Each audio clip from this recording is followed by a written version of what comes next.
법안 두 개를 발의해 놓고 이게 과연 어떻게 될까 걱정들이 많았는데요. 이렇게 지지해 주셔서 너무 감사합니다. 전혀 생각하지 못했던 지지의 발언들이신데요. 이렇게 해주셔서 너무 감사하다는 말씀드리고요. 사실 전 세계적으로 선거에 대한 불신이 굉장히 강화되고 있는 시대입니다.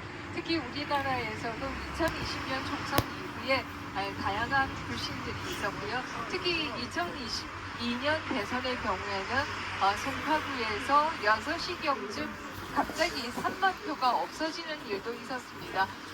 개표 가운데서 여러 가지 의혹이 있었던 것들도 있습니다만은 이런 상황이라고 한다면 선거에 대한 검증 가능성을 좀 더 높여야 되는 것이 아니냐라고 하는 것이 제가 이 법안들을 발의하게 된 이유입니다.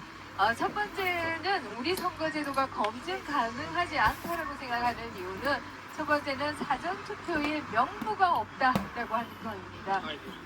미국과 같이 선거에 대한 불신이 많고 이로 인해서 2020년 벽 뒤에 워싱턴 이 캐피톨 힐을 점거하는 일도 있었습니다만 그럼에도 미국의 경우에는 사전투표를 사전에 등록하고 누가 사전투표를 하는지 알고 있습니다. 그러나 우리나라는 사전투표를 누가 하는지 알 수 없는 상황이기 때문에 계속해서 의혹이 있고 이 때문에 CCTV를 달겠다고 몰카를 듣다가 또 사법 처리된 분들도 있으시고 이러한 불상사가 있는 겁니다.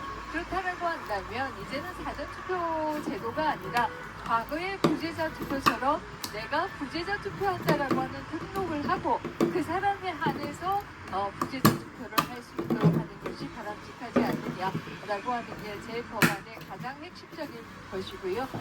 그 다음에 핀란드 같은 경우에는 항상 두 번을 개표합니다. 그 이유는 신속한 개표보다 더 중요한 것은 정확한 개표이다. 이런 뜻에서 두 번 개표하도록 되어 있는데요. 제 법안 내에서는 이 개표구별로 0.5% 이내의 차이가 나는 곳에서는 자동으로 재개표하도록 이렇게 되어 있습니다. 특히 중요한 부분 중에 또 하나는 바로 투표한 그 자리에서 개표하도록 하는 것이다. 이렇게 얘기할 수 있어요.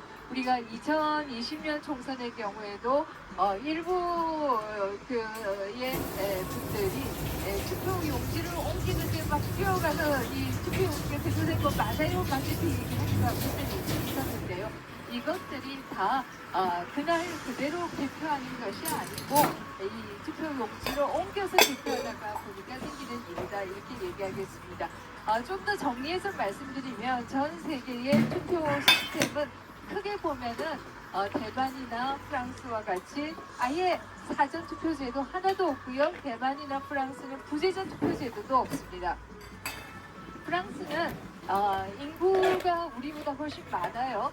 그러나 군인 숫자는 우리보다 좀 작아서 20만 명 정도 됩니다. 그럼에도 부재자 투표 제도가 하나도 없고요. 당일 투표해서 당일 그 자리에서 보는 것으로 되어 있습니다.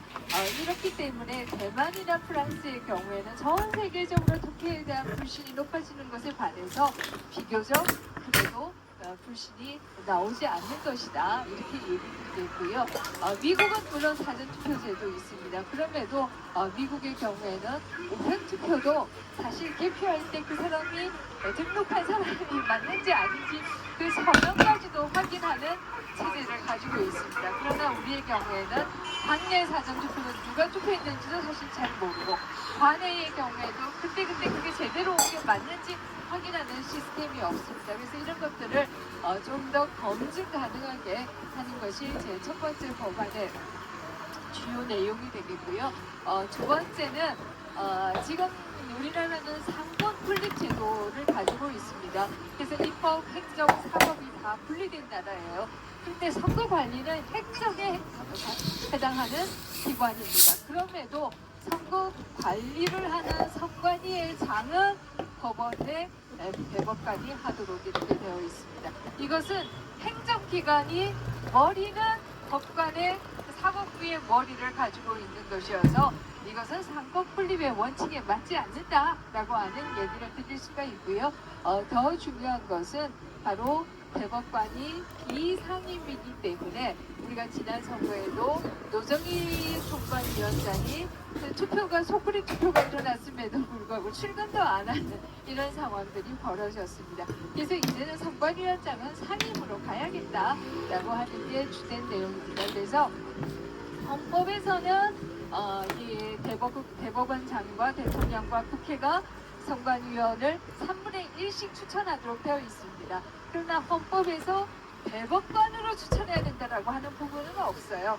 그럼에도 그동안에 이렇게 해온 것이다 이렇게 말씀드릴 수가 있고요. 이제는 대법원장이 임명할 때 추천을 할 때 대법관을 추천하는 것이 아니라 그냥 선거 관리에 대한 지식과 덕망이 있는 분을 추천하고 그 중에서 호선으로 선관위원장을 뽑고 그들은 상임을 하도록 이렇게 세제가 갖춰져 있습니다. 특히 많은 분들이 의심하는 게 선관위가 몸통은 행정이고 머리는 사법부이다 보니까 이 행정기관인 선관위가 제소를 당하거나 제소를 한 심판이 재판이 정말 공정하게 이루어지는가 이것에 대한 그동안의 의심들이 계속해서 제기되어 왔던 것이 사실입니다. 그런 차원에서도 이제는 사법과 행정을 분리할 때가 되어 있고 우리 헌법에서도 그걸 융합해라라고 하는 부분이 없어요. 그러므로 저는 헌법의 정신을 다시 이제는 복원할 때가 됐다 이렇게 생각합니다. 어쨌든 뭐 그동안에 같이 논의한 것도 아닌데 이렇게 같이 지지를 해주시고 오늘 모임을 해주셔서 너무 감사하다는 말씀 올리겠습니다.